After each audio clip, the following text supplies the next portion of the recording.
दोस्तों नमस्कार। देश प्रदेश व दुनिया की तमाम बड़ी खबरों में आपका स्वागत है और अब खबरें विस्तार से। हरियाणा के पानीपत में पुलिस ने फर्जी डीएसपी सुमित आहूजा को गिरफ्तार किया है। आरोपी कई महीनों से पुलिस के लिए सिरदर्द बना हुआ था। शिकायत मिलने के बाद से पुलिस उसे पकड़ने के लिए पानीपत के अलावा प्रदेश के अलग अलग जिलों समेत कई राज्यों में दबिश दे चुकी थी। आखिरकार आरोपी को पुलिस ने शहर के 8 मरलाई इलाके से गिरफ्तार कर लिया। पुलिस ने आरोपी को कोर्ट में पेश किया, जहां से उसे 6 दिन के पुलिस रिमांड पर भेजा गया है। सुमित खुद को इन्वेस्टिगेशन ब्यूरो पंचकुला में डीएसपी तो पत्नी को पंजाब एवं हरियाणा हाई कोर्ट में अधिकारी बताता था।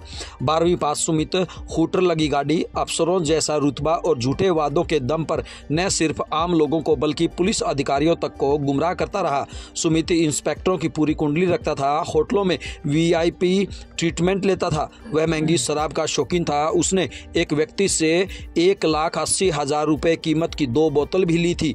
इसके साथ गाड़ी में 10,000 की कीमत वाली बोतलें भी साथ में रखता था। हरियाणा के फतेहाबाद में पिता ने अपनी शादीशुदा बेटी की गला दबाकर हत्या कर दी और उसका शव घर में ही दबा दिया। 14 दिन तक किसी को शक भी नहीं हुआ। बेटी की लाश घर में सड़ती रही और पिता नाटक करता रहा। मामले का खुलासा तब हुआ जब युवती का चचेरा भाई घर आया। उसे बहन घर पर नहीं दिखी तो उसने सवाल किए। कोई साफ जवाब नहीं मिला तो उसे शक हुआ और उसने खुद ही घर में तलाश शुरू कर दी। इस दौरान छप्पर के नीचे की मिट्टी उसे उखड़ी मिली, जिससे उसका शक गहरा गया। उसने तुरंत पुलिस को बुलाया। पुलिस टीम ने मौके पर पहुंच खुदाई करवाई तो वहां से युवती का शव निकाला गया। पुलिस ने पिता को गिरफ्तार कर लिया है। आरोपी ने कबूल किया कि बेटी की बीमारी और देखभाल से परेशान होकर उसने यह कदम उठाया। पुलिस ने हत्या के आरोप में केस दर्ज कर लिया है और आरोपी को कोर्ट में कल पेश किया जाएगा।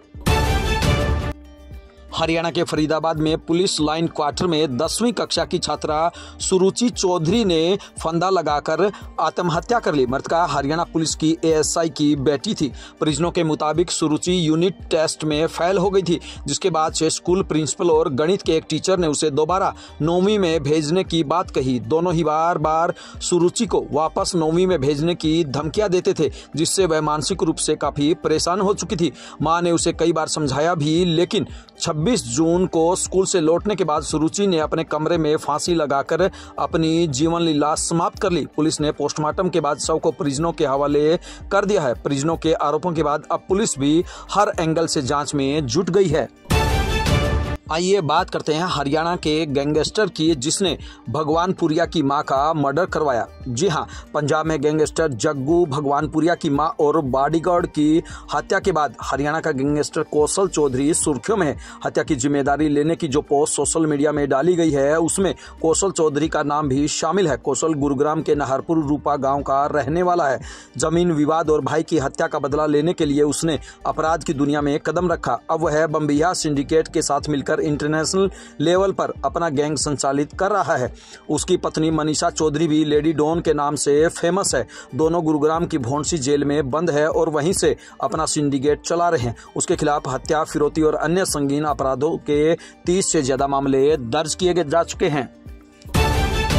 आरएसएस महासचिव दत्तात्रेय होसबाले के संविधान पर दिए गए बयान पर कांग्रेस सांसद राहुल गांधी ने जवाब दिया है।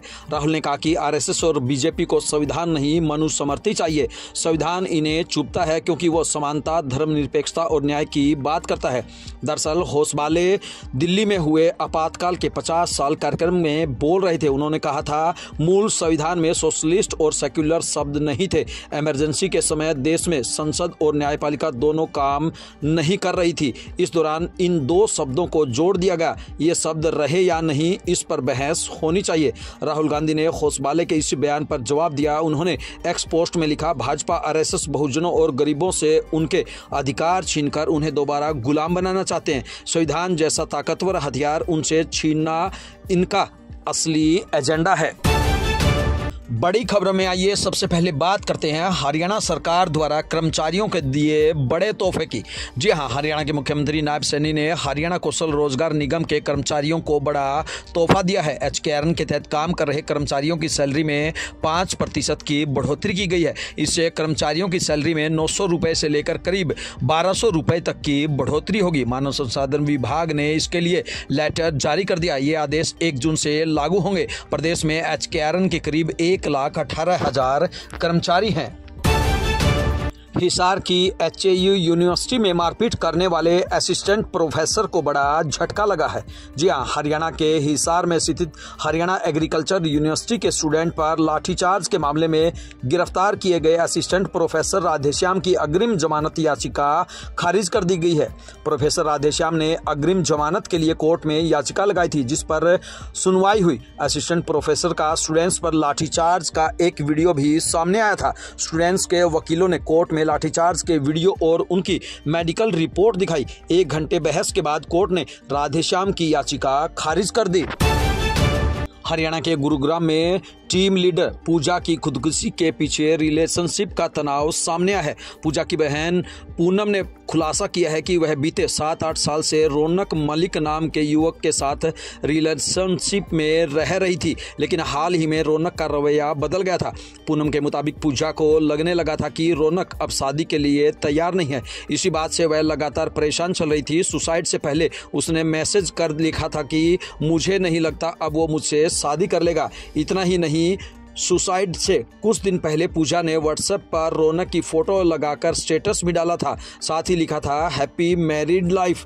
पूनम ने यह भी बताया है कि सुसाइड की सूचना के बाद जब वो बहन के कमरे में पहुंची तो वहां पर एक दर्द भरी शायरी भी लिखी मिली थी। ये थी बिंदास हरियाणा पर बड़ी खबरें। अब दीजिए आपके अपने साथी अजय लोहान नाणुंदिया को इजाजत। नमस्कार।